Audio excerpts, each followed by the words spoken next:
నమస్కారం. Chandu RK news కి స్వాగతం. హెడ్లైన్స్ చూద్దాం. కీలక నిర్ణయం తీసుకోనున్న రేవంత్ రెడ్డి సర్కార్. త్వరలో రైతు ఎడ్యుకేషన్ కమిషన్ల ఏర్పాటు.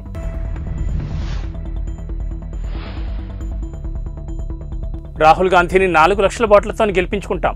లోక్సభ ఎన్నికల్లో తమకు ప్రత్యర్థి బీజేపీ అన్న కోమటిరెడ్డి.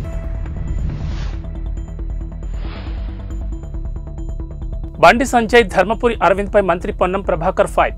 పార్లమెంట్ ఎన్నికల తర్వాత వాళ్ళిద్దరికీ పిచ్చిలేస్తుందని విమర్శ.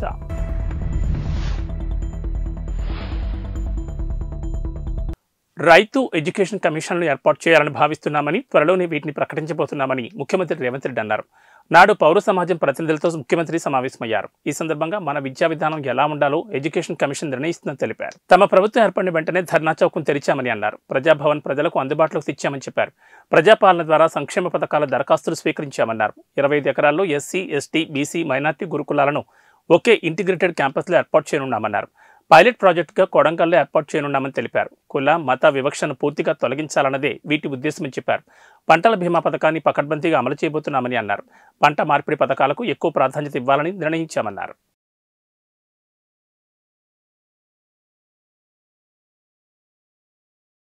కాంగ్రెస్ అగ్రనేత ఎంపీ రాహుల్ గాంధీని తెలంగాణ నుంచి పోటీ చేయాలని టీపీసీసీ నుండి ప్రపోజల్ పెట్టామని మంత్రులు కోమటిరెడ్డి, ఉత్తమ్ కుమార్ రెడ్డి తెలిపారు. సెక్రటరియట్లో కోమటిరెడ్డి, ఉత్తమ్ చిట్ చాట్ నిర్వహించారు. ఈ సందర్భంగా రాహుల్ గాంధీని తెలంగాణలోని నల్గొండ, భువనగిరి పార్లమెంటు స్థానాల్లో ఎక్కడైనా పోటీ చేయాలని కోరామని స్పష్టం చేశారు. రాహుల్ గాంధీ ఆ 2 చోట్ల ఎక్కడ పోటీ చేసినా 4 లక్షలకు పైగా మెజార్టీ వచ్చే బాధ్యత మేం తీసుకుంటామని హామీ ఇచ్చారు. లోక్సభ ఎన్నికల్లో మాకు ప్రత్యర్థి బీజేపీని, బీఆర్ఎస్ పోటీనే కాదని తేల్చి చెప్పారు. బీఆర్ఎస్ ఎలాగో పోటీలో లేదని, బీజేపీకి 2-3 సీట్లు వస్తాయేమో మాకైతే తెలవదని అన్నారు. బీజేపీ ఎంపీ అరవింద్ తనకు 2000 కోట్లున్నాయని అన్నాడని, నా పేరు మీద ఎక్కడైనా అన్ని ఆస్తులుంటే అరవింద్కు రాసిస్తానని కీలక వ్యాఖ్యలు చేశారు. అరవింద్ను ప్రజలు మర్చిపోయారని ఎద్దేవా చేశారు. రాజకీయాల్లోకి వచ్చి తాము ఆస్తులు సంపాదించలేదని, ఉన్న ఆస్తులు పోగొట్టుకున్నామని తెలిపారు. సిరిసిల్ల రిజైన్ చేయి, నేను కూడా రిజైన్ చేస్తా, అక్కడ కాంటాక్ట్ చేయి, నువ్వు నా మీద గెలువు, నేను పార్టీకి రిటైర్ అవుతా. నువ్వు ఓడిపోతే మీ నాయనతో స్టేట్మెంట్ ఇప్పి మా పార్టీ బంద్ చేసుకుంటామని. సార్ అయిపోతుంది ఒకసారి ఆ పరిజ్ఞానం ఎట్లా పార్టీ అయిపోయింది ఆ పని. ఈ దెబ్బతో నా పార్టీని క్లోజ్ చేస్తే మాకు ఫ్రీ ఉంటుంది. 20 years కాంగ్రెసే ఉంటాం రూలింగ్. ఆయన మాటలు ఆయనకు ప్రౌడ్ ఎక్కువైంది. మన రాహుల్ గాంధీని, సోనియా గాంధీని ప్రగతి నివేదన గవర్నమెంట్ పైసలతో పబ్లిక్ మీటింగ్ మంచి ఇష్టం ఉన్న లాంగ్వేజ్ తిట్టాము. రాహుల్ గాంధీ, సోనియా గాంధీ తిట్టే ఫ్యామిలీ వాళ్ళ దేశం కోసం వాళ్ళ నాయనమ్మని, వాళ్ళ ఫాదర్ని పోగొట్టుకుంటారు. బీజేపీ ఎంపీలు బండి సంజయ్, ధర్మపురి అరవింద్పై మంత్రి పొన్నం ప్రభాకర్ ఫైర్ అయ్యారు. అరవింద్, బండి సంజయ్ పెద్ద లీడర్లు అనుకుంటున్నారు, కానీ ఇటీవల జరిగిన అసెంబ్లీ ఎన్నికల్లో ఎమ్మెల్యేలుగా చిత్తుగా ఓడిపోయారని ఎద్దేవా చేశారు. ఈ పార్లమెంట్ ఎన్నికల తర్వాత వాళ్ళిద్దరికీ పిచ్చిలేస్తుందని అన్నారు. అరవింద్, బండి సంజయ్ పొలిటికల్ లీడర్లు కాదని, బీజేపీ గాల్లో గెలిచారని సెటైర్ వేశారు. టీవీల్లో బ్రేకింగ్ కోసం మాత్రమే వాళ్ళిద్దరూ మాట్లాడతారని ఫైర్ అయ్యారు. హైదరాబాద్, విజయవాడ పసుపు బోర్డుపై బీజేపీ నేతలు ఎందుకు మాట్లాడారని ప్రశ్నించారు. రాష్ట్రం గురించి పార్లమెంట్లో ఉన్న 4 బీజేపీ ఎంపీలు ఎప్పుడు మాట్లాడంగా నేను చూడలేదని విమర్శించారు.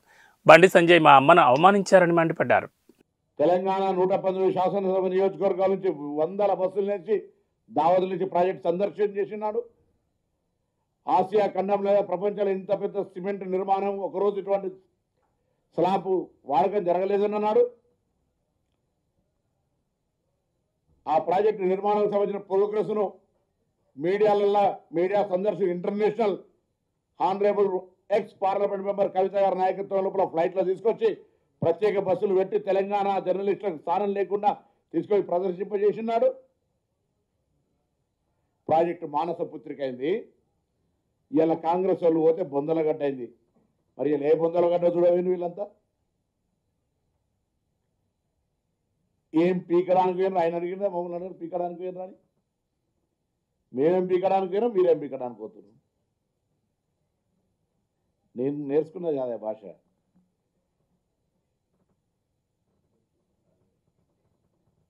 స్కూల్లో మాకు ఇట్లా నేర్పాలే. పొలిటికల్ స్కూల్గా సరిపడి ఇట్లా అయిపోయింది భాష పూర్తిగా. ఈ మధ్య అయితే ఇంకా చూస్తారు కదా, కనీసం ఆఖరికి అమ్మ పుట్టుక గురించి మాట్లాడే విధవాలు అయిపోయారు ఇక్కడ ఒక్కొక్కరు సిట్టింగ్ పార్లమెంట్ మెంబర్లు. అందరికీ తల్లులు ఉంటాయి. తల్లి పుట్టింది కూడా వాళ్ళ సొంత తల్లి పుట్టింది కూడా నరసచ్చి చెప్పేదాకా ఆ తల్లికి కొడుకు అని తెలియని పరిస్థితిలో మాట్లాడితే కర్మ ఏం చేస్తాం. కానీ సో బీఆర్ఎస్ ప్రభుత్వం చేసిన పాపాల్లో కేంద్రం పాత్ర ఉందని నీటిపారుదల శాఖ మంత్రి ఉత్తమ్ కుమార్ రెడ్డి అన్నారు. సచివాలయంలో చిట్ చాట్ చేశారు. 2 పార్టీల మధ్య అలై బలై ఉందని, అందుకే 1,00,000 కోట్ల రుణం వచ్చిందని అన్నారు. మేడిగడ్ నిర్మాణ లోపం ఉన్నందున ఎల్ఎన్టీ కంపెనీకి చెల్లించాల్సిన 400 కోట్ల బిల్లులను ఆపామని చెప్పారు. కాళేశ్వరంపై విజిలెన్స్ నివేదిక అందిందని, బాధ్యులపై క్రిమినల్ చర్యలు తీసుకుంటామని తెలిపారు. జరిగిన నష్టానికి ఇరిగేషన్లో ఉన్న లోన్లన్నీ కేటీఆర్ కట్టాలన్నారు. మేడిగడ్డ వెళ్లిన బీఆర్ఎస్ లీడర్లు క్షమాపణ చెప్పాలని పేర్కొన్నారు. తుమ్మిడిహట్టి వద్ద నీళ్లు లేవని అసత్య ప్రచారం చేశారని, అక్కడ 160 టీఎంసీల నీళ్లున్నట్లు సిడబ్ల్యూసీ చెప్పిందని అన్నారు.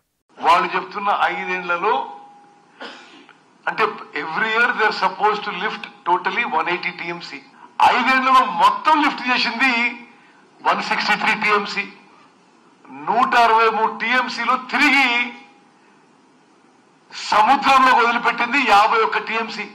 టోటల్ 5 years లో 94,000 కోట్లు ఖర్చు పెట్టిన తర్వాత total water lifted is 163 TMC. Water వదిలిపెట్టింది 51 టీఎంసీ. ఇది కాకుండా మరి రంగనాయక్ సాగర్ లో 1 టీఎంసీ, మల్లన్న సాగర్ లో 17 టీఎంసీ, మరి కొండపోచమ్మ దీంట్లోనే ఈ ఫిగర్ లోనే కొండపోచమ్మలో 15 టీఎంసీ స్టోరేజ్ పక్కన పెడితే నెట్ వాటర్ 75 టీఎంసీ. దాంట్లో ట్రాన్స్మిషన్ లాసెస్ 10 టీఎంసీ. ఇది కన్సర్న్ చీఫ్ ఇంజనీర్ ఇచ్చిన ఫిగర్స్, అఫీషియల్ ఫిగర్స్ ఇవి. వాళ్ళు 5 ఏళ్ల పాటు ఇచ్చింది 6,50,000 అంటే ప్రతి సంవత్సరం 1,30,30,000 ఎకరాలు. అంటే స్టెబిలైజేషన్ కింద ఇంతే, కొత్త ఆయకట్ ఇంతే. కాళేశ్వరం ప్రాజెక్టు మరి ఒక కామధేనులాగా ఒక ఏటీఎం లా వాడుకొని వాళ్ళ కరప్షన్ వల్ల, వాళ్ళ మిస్గవర్నెన్స్ వల్ల, వాళ్ళ మిస్మేనేజ్మెంట్ వల్ల ఈరోజు కూలిపోయే పరిస్థితి వస్తే ఈరోజు వాళ్ళు ఏదో పొలిటికల్ గిమిక్స్ ప్రయత్నం చేస్తున్నారు. బీఆర్ఎస్ పార్టీపై తెలంగాణ బీజేపీ వ్యవహారాల ఇన్ఛార్జ్ తరుణ్ చుగ్ కీలక వ్యాఖ్యలు చేశారు. అసెంబ్లీ ఎన్నికల ఓటమితో తెలంగాణలో బీఆర్ఎస్ పార్టీ పని ఖతమైందని అన్నారు. Zaheerabad BRS sitting MP BB Patil Tarun Chugh సమక్షంలో బీజేపీలో చేరారు. బీబీ పాటిల్ కు కండువా కప్పి ఆయన బీజేపీలోకి ఆహ్వానించారు. ఈ సందర్భంగా తరుణ్ చుగ్ మాట్లాడుతూ తెలంగాణలో బీఆర్ఎస్ చాప్టర్ ముగిసిందన్నారు. బీఆర్ఎస్ నుంచి విముక్తి కావాలని తెలంగాణ ప్రజలు కోరుకున్నారని అన్నారు. తెలంగాణలో కొత్తగా ఏర్పడిన సీఎం రేవంత్ రెడ్డి నేతృత్వంలోని కాంగ్రెస్ ప్రభుత్వం కేవలం 3 నెలల్లోనే ప్రజల విశ్వాసం కోల్పోయిందన్నారు. 6 గ్యారంటీలు అమలు చేయకుండా కాంగ్రెస్ ప్రభుత్వం కాలం వెళ్లదీస్తుందని విమర్శించారు. 6 గ్యారంటీలు అమలు చేయడం కాంగ్రెస్ సాధ్యం కాదని తేల్చి చెప్పారు.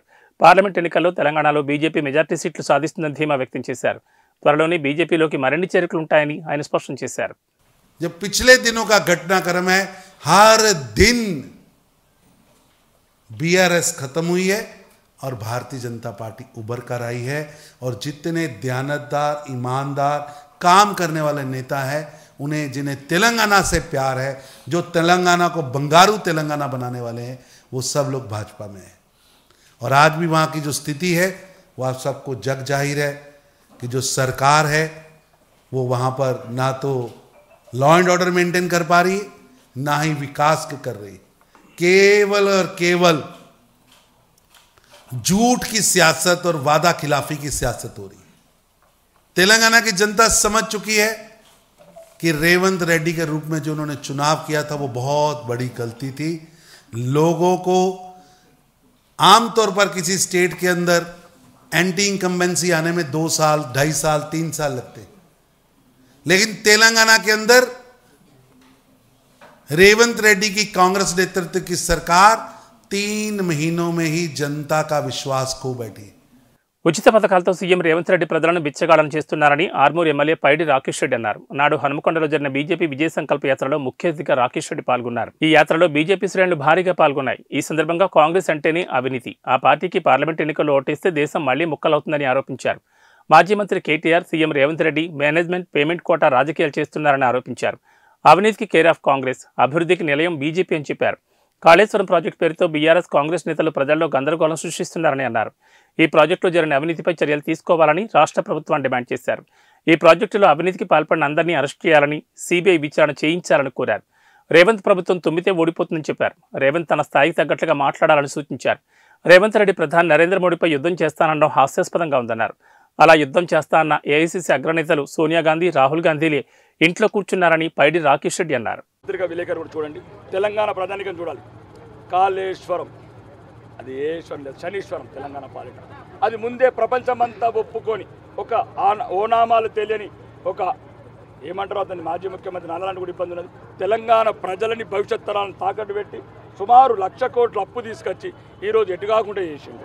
అది 40,000 కోట్లతో కావాల్సిన ప్రాజెక్ట్ని 1,27,000 కోట్లకు తీసుకెళ్ళి అవినీతి ఆ మెగా గ్రూపులు కాంట్రాక్టర్ గ్రూపులు అన్నీ వేసి ఈరోజు అవినీతి ప్రాజెక్టు చేశాడు. ఈరోజు తెలంగాణ ప్రజల పాలిట గుదిబండం. ఇప్పుడు దాన్ని ఆసరా చేసుకొని ఇప్పుడున్న ప్రస్తుత ముఖ్యమంత్రి కాంగ్రెస్ ప్రభుత్వం ఉత్తమ్ కుమార్ రెడ్డి గారు ఓపెన్గా చెప్పాడు ఈ ప్రాజెక్ట్ 100% ఫెయిల్యూర్ అని చెప్పిండు. కాంట్రాక్టర్ని పిలిపించాడు, వాళ్ళు కూడా ఒప్పుకున్నారు. ఎలాంటి మాదేం తప్పులేదు, ఆయన పెద్ద ఆయన ఫామ్ హౌస్లో కూర్చుంటే ఏదో చెప్పాడు, ఆ పేపర్ ఇస్తే మేము కట్టినామని. కాబట్టి ఈ కాళేశ్వరం ప్రాజెక్టులో ఎవరెవరైతే భాగస్వాములు ఉన్నారు తెలంగాణ ప్రజల భవిష్యత్తు నాశనం చేశారు. అవి ముందు అందరిని అరెస్ట్ చేసి లేదా సిబిఐ ఎంక్వైరీకి ముందు ఆదేశించి ఇమ్మీడియట్ వాళ్ళని అరెస్ట్ చేసి పేద ప్రజల తెలంగాణ ప్రజల ఏదైతే కోల్పోయిన డబ్బు ఉందో దాన్ని రికవరీ చేయాలని భారతీయ జనతా పార్టీ డిమాండ్ చేస్తుంది. రాబోయే రోజుల్లో పంటలు ఎండిపోకూడదంటే కామధేను లాంటి కాళేశ్వరం ప్రాజెక్టును కాపాడుకోవాలని బీఆర్ఎస్ వర్కింగ్ ప్రెసిడెంట్ కేటీఆర్ పిలుపునిచ్చారు. మేడిగడ్డలో కుంగిన 3 పిల్లర్లను సరిచేయకుండా కావాలనే కాంగ్రెస్ ప్రభుత్వం జాప్యం చేస్తుందని కేటీఆర్ మండిపడ్డారు. అన్నారం బ్యారేజ్ వేదికగా కాళేశ్వరం ప్రాజెక్టు విషయంలో కాంగ్రెస్ నాయకులు గోబెల్స్ ప్రచారం చేస్తున్నారని కేటీఆర్ అన్నారు. కేసీఆర్ ఆదేశాల మేరకు వాస్తవాలు తెలియజేసేందుకు చెలో మేడిగడ్డ పర్యటనకు వచ్చామని తెలిపారు. ఈ పర్యటనలో భాగంగా మేడిగడ్డ అన్నారం బ్యారేజ్ని సందర్శించాం. కాళేశ్వరం ప్రాజెక్టు యొక్క సమగ్ర స్వరూపాన్ని ఈ రాష్ట్ర ప్రజలకు ప్రతి ఒక్కరికి అర్థమయ్యే విధంగా తెలియజేస్తామని పేర్కొన్నారు. ఇది మొదటి అడుగు మాత్రమేనని కేటీఆర్ స్పష్టం చేశారు. ఇంత పెద్ద ప్రాజెక్టులో, ప్రపంచంలోనే అతిపెద్ద లిఫ్ట్ ఇరిగేషన్ ప్రాజెక్టులో ఒక్క మేడిగడ్డ బరాజులో 1.6 కిలోమీటర్ల పొడవున్న బరాజులో 50 మీటర్ల పరిధిలో 85 పిల్లర్లుండే మేడిగడ్డ బ్యారేజీలో 3 పిల్లర్ల దగ్గర సమస్య వస్తే మొత్తం కాళేశ్వరమే వేస్ట్ అయిపోయింది, 1,00,000 కోట్లు వేస్ట్ అయింది అనే విధంగా ఈ రాష్ట్ర ప్రభుత్వం ఏదైతే ఒక దుర్మార్గమైన ప్రచారం చేస్తున్నదో దాన్ని తిప్పికొట్టడంతో పాటుగా పార్లమెంట్ ఎన్నికల వేళ బీఆర్ఎస్కు మరో బిగ్ షాక్ తగిలింది. ఆ పార్టీకి చెందిన జహీరాబాద్ సిట్టింగ్ ఎంపీ బీబీ పాటిల్ బీఆర్ఎస్కు రాజీనామా చేసి బీజేపీలో చేరారు. బీఆర్ఎస్ పార్టీ ప్రాథమిక సభ్యత్వానికి రాజీనామా చేస్తూ ఆ పార్టీ అధినేత కేసీఆర్కు రాజీనామా లేఖను పంపించిన బీబీ పాటిల్ ఆ వెంటనే ఢిల్లీలో బీజేపీ కార్యాలయంలో తరుణ్చుక్ సమక్షంలో కాషాయ కండువా కప్పుకున్నారు. ఈయన 2014-2019 ఎన్నికల్లో బీఆర్ఎస్ తరపున జహీరాబాద్ పార్లమెంట్ నియోజకవర్గం నుంచి ఎంపీగా ఎన్నికయ్యారు. అసెంబ్లీ ఎన్నికల ఫలితాల అనంతరం ఆయన బీజేపీ వైపు మొగ్గు చూపుతారనే ప్రచారం వినిపించింది. ఈ ఊహాగానాలు నిజం చేస్తూ ఇవాళ బీబీ పాటిల్ బీజేపీ గూటికి చేరిపోయారు. దీంతో బీఆర్ఎస్కు రాజీనామా చేసిన సిట్టింగ్ ఎంపీల సంఖ్య 3కి చేరగా ఈ 3లో ఒకరు కాంగ్రెస్ పార్టీలోకి, మిగిలిన 2 బీజేపీలో చేరారు. పెద్దపల్లి ఎంపీ వెంకటేష్ నేత కాంగ్రెస్ గూటికి చేరగా నాగర్ కర్నూలు ఎంపీ రాములు, తాజాగా జహీరాబాద్ ఎంపీ బీబీ పాటిల్ బీజేపీ తీర్థం పుచ్చుకున్నారు. ఎంపీ ఎన్నికల సిట్టింగ్ ఎంపీలు ఒక్కొక్కరు బీఆర్ఎస్ని విడుతుండడం కేసీఆర్కు దెబ్బ మీద దెబ్బగా మారుతోంది. देश का विकास करने का जो सोच है वो मोदी जी के पास है, मोदी जी के साथ है, मोदी जी के सोच में है, इसलिए इस तरीके के काम हमने पिछले 10 साल में देखे सो है। बहुत सारे विकास गरीबों के लिए, बिलो पॉवर्टी लाइन के लोगों के लिए, सभी तबके के लोगों के लिए उन्हें अच्छे से काम करने का काम किया, उसमें महिला हो, युवा हो, सबके लिए समझो ऐसा। आज खास करके मोदी सरकार आने के पहले अपना जीडीपी 5.3 था, आज वो 8.4 होगा। इसके ऊपर से अपना विकास कहाँ पे उसको मालूम पड़ जाता है। आज हमारे नेता को मोस्ट ट्रस्टेड लीडर के नाम से जाना जाता है, उनका एक विश्वास है, पूरी दुनिया में उनको विश्वास किया जाता है। आत्मनिर्भर भारत, इंडिपेंडेंट भारत बनाने में उनका बहुत बड़ा योगदान है। डेफिनेटली सभी लोगों को रोजगार देने के लिए, सभी अलग अलग योजना के साथ सब जोड़ने के लिए उन्होंने बहुत सारा काम किया है। खास करके महिलाओं के लिए आज कल परसों हमने देखे करोड़ों लोगों को करोड़पति बनाने के लिए उन्हें बड़े बड़े स्कीम्स लेके आके महिलाओं को एक प्रोत्साहित करने का भी काम किया है। उसी तरीके से पिछले 10 साल के कार्यकाल में सभी राज्यों के लिए विकास के लिए किस तरीके से काम करना चाहिए वो भी सब सोच के विकास के लिए काम करने का भी काम किया है।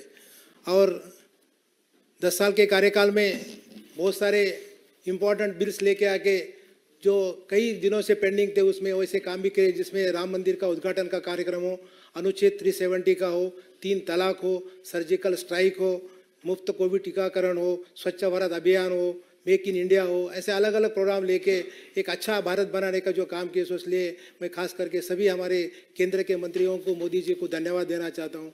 डेफिनेटली तेलंगाना का विकास के लिए, मेरे संसदीय क्षेत्र के विकास के लिए हम लोगों ने स्टेप लिए है। इसके अलावा दूसरा कुछ भी नहीं। अच्छा विकास होना चाहिए तो अच्छे काम होना चाहिए। केंद्र से उससे हमारे को काफ़ी तो फंड्स की ज़रूरत रहती, काम की ज़रूरत रहती। डेफिनेटली पिछले 10 साल के कार्यकाल में भी बहुत सारी उनसे हमारे को मदद मिली, उसलिए भी सभी मंत्रियों को धन्यवाद देना चाहता हूँ। आने वाले दिनों में मोदी जी, नड्डा जी, शाह जी, हमारे राज्य के लक्ष्मण जी, हमारे किशन रेड्डी जी, हमारे सभी लोगों को साथ में लेके हम इससे भी अच्छा काम करने की कोशिश करेंगे और पार्टी को मजबूत करने के लिए हर तरह की कोशिश करने का भी ज़रूर काम करेंगे, ऐसा बताना चाहता हूँ। పార్లమెంట్ ఎన్నికల్లో మెజార్టీ స్థానాలే లక్ష్యంగా బీజేపీ దూసుకుపోతోంది. ఇప్పటికే కొన్ని చోట్ల ప్రచారాలు కూడా మొదలుపెట్టింది. ఎన్నికలకు సమయం దగ్గర పడుతుండటంతో త్వరలోనే అభ్యర్థుల పేర్లను ఖరారు చేయనుంది. లోక్సభ ఎన్నికల్లో పోటీ చేసే అభ్యర్థులను ఖరారు చేసేందుకు ప్రధాని మోడీ సారథ్యంలో పార్టీ కేంద్ర ఎన్నికల కమిటీ సమావేశమైంది. కమిటీ చర్చలు జరిపింది. ఏ క్షణమైనా ఎప్పుడైనా తొలి జాబితా విడుదలయ్యే అవకాశాలు కనిపిస్తున్నాయి. లోక్సభ ఎన్నికలకు అన్ని రాజకీయ పార్టీలు సిద్ధమవుతున్నాయి. బహిరంగ సభలు, రాజకీయ యాత్రలకు శ్రీకారం చుట్టాయి. ఈ నేపథ్యంలో కేంద్ర ఎన్నికల సంఘం రాజకీయ పార్టీలకు కీలక ఆదేశాలు జారీ చేసింది. రాజకీయ పార్టీలు మర్యాదపూర్వకంగా ఉత్తమంగా నడుచుకోవాలని సలహా ఇచ్చింది. బహిరంగ సభల్లో సంయమనం పాటించాలని, ఎన్నికల ప్రవర్తనా నియమాలను ఉల్లంఘించకుండా ఉండాలని సూచించింది. మోడల్ కోడ్ ఆఫ్ కాండక్ట్ ఉల్లంఘన విషయంలో పార్టీలు సీరియస్గా ఉండాలని చెప్పింది. ఎవరైనా ప్రత్యక్షంగా పరోక్షంగా ఉల్లంఘనలకు పాల్పడితే కఠిన చర్యలు తీసుకుంటామని హెచ్చరించింది.